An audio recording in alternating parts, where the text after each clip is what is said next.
இன்றைக்கு குடும்பத்தில் அநேக சத்ருவின் போராட்டங்கள் இருந்து கொண்டிருக்கிறது அல்லவோ.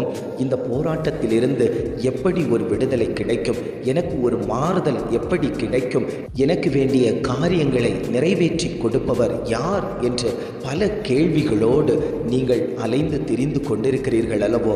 ஆண்டவர் உங்களை பார்த்துத்தான் சொல்லுகிறார், நான் உங்களுக்கு ஆதரவாய் இருப்பேன். பறந்து காக்கிற பட்சியைப் போல நான் உங்களுக்கு ஆதரவாய் இருப்பேன் என்று ஆவியானவர் உங்களை பார்த்து சொல்லிக் கொண்டிருக்கிறார்.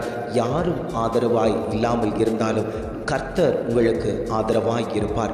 எல்லாவற்றையும் அவர் செய்து தருகிற தகப்பன் இன்றைக்கி உங்கள் மத்தியில் உலாவிக் கொண்டிருக்கிறார். தாவீதோடு கூட இருந்த தகப்பன், யோசேப்போடு கூட இருந்த தகப்பன், தானியேலோடு கூட இருந்த தகப்பன் இன்றைக்கி உங்களோடும் கூட ஆதரவாய், துணையாய், உங்களுக்கு ஏற்ற வேளைகளில் ஏற்ற காரியங்களை செய்து தரக்கூடிய நல்ல ஒரு மணவாளனாய், நல்ல ஒரு தோழனாய், நல்ல ஒரு நண்பனாய், நல்ல ஒரு தகப்பனாய் உங்கள் மத்தியில் அவர் உலாவிக் கொண்டிருக்கிறார்.